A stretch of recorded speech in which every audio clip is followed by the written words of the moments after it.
Hey, welcome back to our final example on contours for today.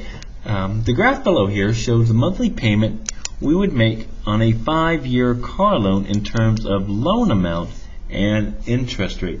So if we say f is our function, we're saying that the function depends on our interest rate I and our loan amount L.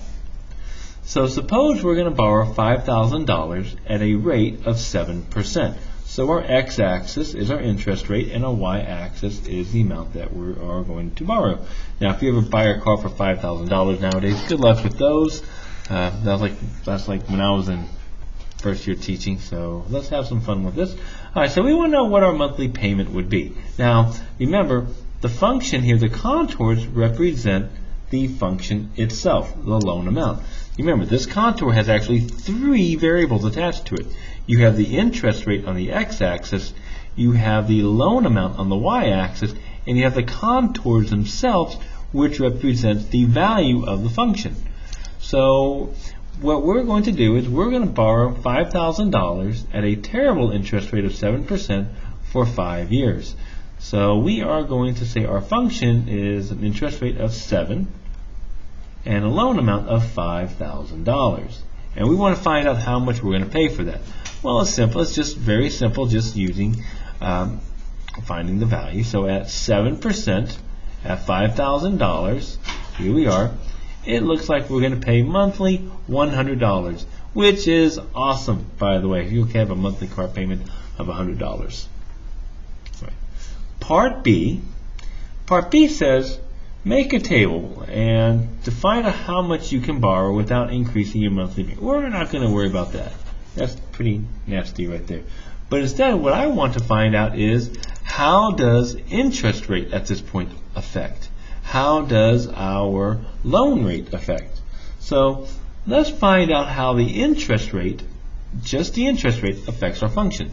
So we can write this as f sub I. Remember, this is my partial of f with respect to just the interest rate. And if you want to write it this way, you can write the partial of f with respect to I. And that's going to be, well, at this point, I'm only interested in the interest rate. So I'm not interested in how much I'm borrowing. I'm just saying if I change my interest rate, how much will it affect my monthly payment? That's what this question is asking right here. If I only change my interest rate, how will it affect my monthly payments? So I go over here. I'm always in increase. So there's my new point. So my function's value went from $100 to $120. So I'm going to go 120 minus the 100 divided by my interest rate. Well, my interest rate is now, 15 minus the initial, which was 7. And if you simplify this, this becomes 20 over 8 or 5 over 2. So what happens is this is going to be $2.50 per interest rate. So the interest rate, so if we increase the interest rate, at this point it'll affect us by $2.50 per increase in interest rate. If we want to find out what would the loan affect us by, well, let's see. That's the partial of f with respect to L. So this is saying if we only affect the loan, if we borrow more, if we borrow another dollar, how much will it affect my loan amount? The first one said, if I increase my interest rate by a little bit, how much will it affect my amount? If I increase my loan amount, keep my interest rate the same, how much will that affect my loan? So in this case, I'm going to increase. We're going to go to the nearest point. So again, my loan amount is still going to be 120 minus the 100. But over my loan amount, if I borrow $6,000 minus $5,000, that's going to become 20 over 1,000, which is 150. So that's going to affect us, wow, what, 2 cents per dollar we borrow? That's going to affect us 1/150th of a dollar for every much we borrow. So which affects more, the interest rate or the loan? Of course, the interest rate. You want to have good credit. If you don't have good credit, it really affects your interest rate, and that's going to affect how much you pay a month.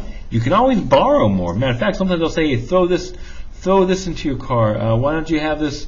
You want to get premium sound? It's only another $1,000. As you can tell, it's not going to cost you that much. Go ahead, throw it in. All right. The next question asks, estimate the increase in payment if we decide to borrow $5,200 at a rate of 7.3%. So this is going to give me my change in my loan amount, and this is my change in my interest amount. We want the change in our payment, our loan payment. We want that change in payment. How much would it affect us changing? How much would it increase or change by? So again, this is a total derivative problem. So I'm going to go ahead and write it out, my formula. The change in my payment is equal to, well, let's deal with the interest rate first. How the interest rate affects my payment times the amount that we are changing by, our change in interest, plus the partial of f with respect to the loan times the change in our loan amount.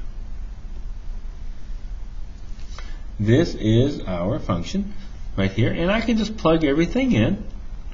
Well, my partial of f with respect to I, we said that was 250, or 5/2, multiplied by the change in my interest.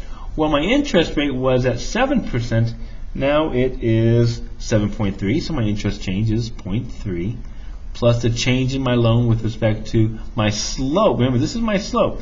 This is my change in my loan. Ready? Which we said was 1 over 50, times the change in my loan amount, which is, well, we're initially borrowing $5,000, now we'll borrow $5,200. So let's say that $200, the initial loan was $5,000, but you want to put $200 speakers in your car. How much would this change? How much would this change us by? And if we type all of this in our calculator, let's see here. Let me go grab my calculator here. If we take Doc B, that's a bunch of gibberish there. All right, so if I take 2.5 times 0.3 plus 1 divided by 50 times 200, it gives us $4.75. $4.75. So I say go ahead and get the speakers. It's only going to increase your payment by $4.75 per month. Okay? Phone companies do this all the time. Hey, look, you want to get this phone? Let's just tack this onto your payment. You want to get another iPhone? You're just going to tack it onto your payment. It doesn't increase your payments by much if you spread it out over 5 years and you don't change your interest rate by much. But anyway, so it's a really good little problem right there. So it's a good application of the total derivative. I will see you all later. Hope you guys have fun. Bye-bye.